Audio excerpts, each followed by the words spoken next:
독서 영토에 와주셔서 감사드립니다. 윌리엄 스타이거가 쓴 아벨의 섬 두 번째 시간입니다.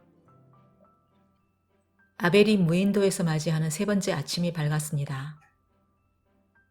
아벨은 강 건너까지 닿을 수 있는 긴 밧줄을 만들기로 했습니다.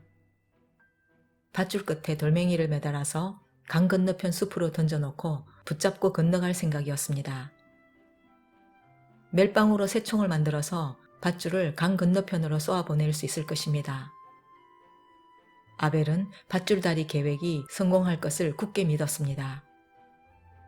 질기 잎사귀를 길게 찢어 꼬아가며 종일 밧줄을 만들었습니다. 저녁 무렵이 되자 밧줄 길이가 강 건너에 닿을 만큼 충분해졌습니다.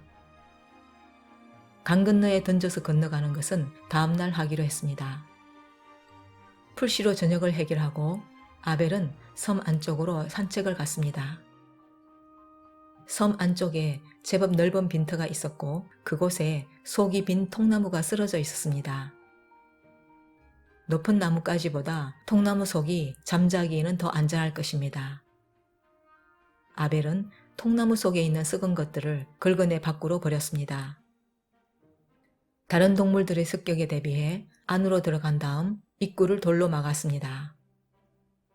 통나무 바닥에 누워서 아벨은 두 팔로 아만다의 스카프를 가슴에 꼭 껴안았습니다. 다음 날 아침 아벨은 기대에 차서 멜빵으로 고무새 총을 만들었습니다. 하지만 돌멩이는 얼마 가지 못하고 강물로 떨어지고 말았습니다. 온갖 방법으로 여러 차례 시도했지만 돌멩이를 건너편에 닿게 할 수는 없었습니다. 아벨은 쭈그리고 앉아서 두 손으로 머리를 감싸 안았습니다.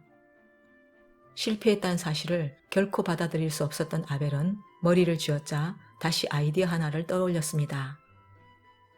그 아이디어는 징검다리를 만드는 것이었습니다. 돌무더기를 만들고 그 돌무더기를 밟고 그 다음 돌무더기를 넣는 방식으로 징검다리를 만들겠다는 것입니다. 하지만 세 번째 발판까지 놓고 그것으로 끝이었습니다. 아벨이 들어올릴 수 있는 가장 큰 돌멩이조차 빠른 물살에 떠내려가 버렸기 때문에 네 번째 발판은 완성할 수가 없었습니다. 점점 더 깊어지는 강에 더 많은 돌을 놓아야 하는데 필요한 돌을 다 모은다 해도 빠른 물살에 더 이상 놓을 수가 없었던 것입니다.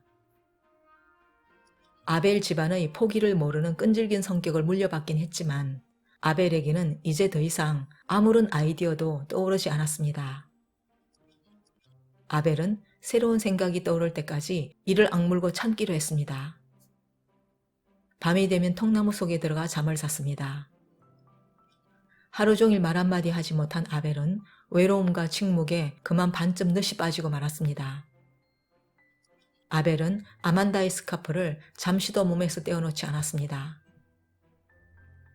8월 말이 되자 아벨은 자신이 이 섬의 주민이라는 사실을 인정하지 않을 수 없었습니다.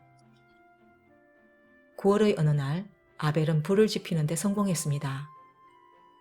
불을 피우는 데 성공하자 맨 먼저 자신이 이 외딴 섬에 있음을 알리는 봉화를 피워서 흰 연기가 하늘로 무럭무럭 올라가게 했습니다. 아벨은 진흙을 불에 구워 단지를 만들어서 음식을 해먹기도 했습니다. 때때로 나무 꼭대기에 올라가 신락 같은 기대를 품고서 윗도리를 벗어 오랫동안 흔들기도 했습니다. 가을비가 세차게 쏟아진 날 아벨은 종일 집안에 틀어박혀 쏟아지는 빗소리를 들으며 가슴 저리는 외로움에 빠졌습니다. 하지만 동시에 뽀송뽀송한 통나무집의 푸근함에 감사했습니다. 스카프를 꼭 끌어안은 채 아벨은 밤새도록 아만다 꿈을 꾸었습니다. 아벨은 아만다 역시 자신과 똑같은 시간에 똑같은 꿈을 꾸고 있다는 확신이 들었습니다. 아벨은 아만다에게 마음의 메시지를 보내기 시작했습니다. 그럴 때면 아만다가 자신이 보낸 메시지를 듣고 사랑을 듬뿍 담아 응답하고 있다는 느낌을 받았습니다. 이런 느낌은 아벨의 기운을 북돋워서 날다람쥐처럼 바람을 타고 아만다에게 날아갈 수 있을 것이라는 확신을 갖게 했습니다. 아벨은 커다란 잎사귀와 막대기로 글라이드를 만들었습니다. 글라이드를 등에 묶고 아벨은 자신의 자작나무로 올라갔습니다. 꼭대기에서 아벨은 강 건너를 향해 허공으로 몸을 날렸습니다.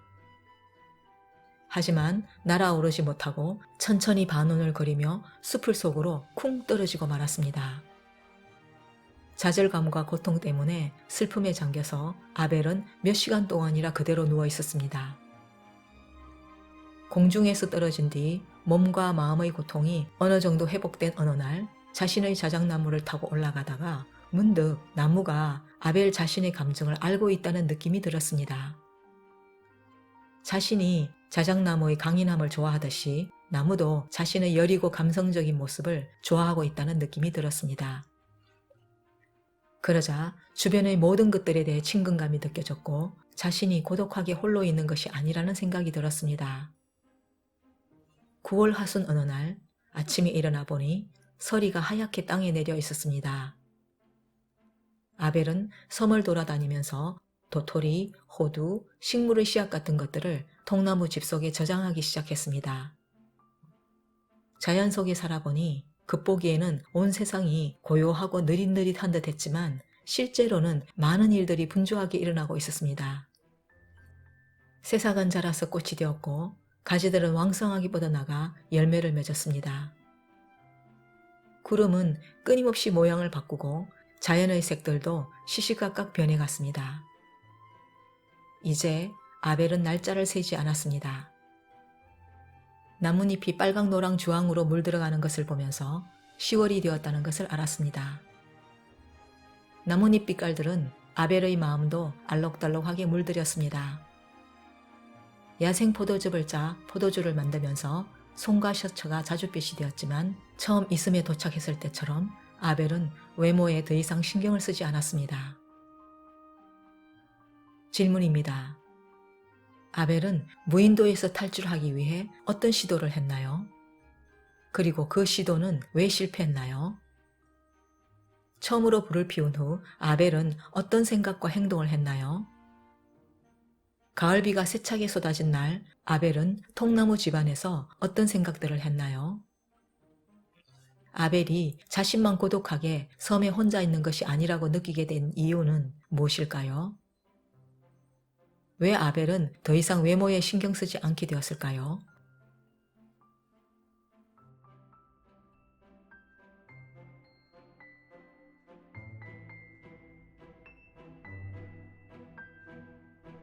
오늘 이야기는 여기까지입니다. 함께 해주셔서 감사드립니다.